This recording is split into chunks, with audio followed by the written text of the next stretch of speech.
Raleigh has issued a severe thunderstorm warning for southern Nash County, central Wilson County, northeastern Johnston County, south central Franklin County, until 7 p.m.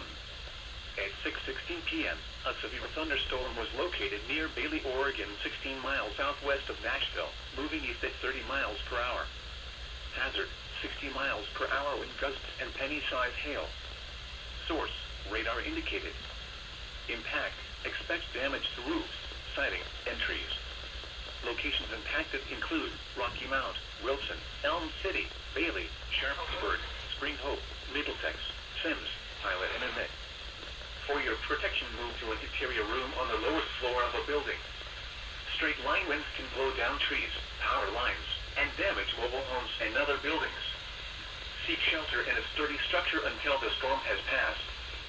Stay away from windows as flying debris generated by damaging winds can be deadly. Repeating, a severe thunderstorm warning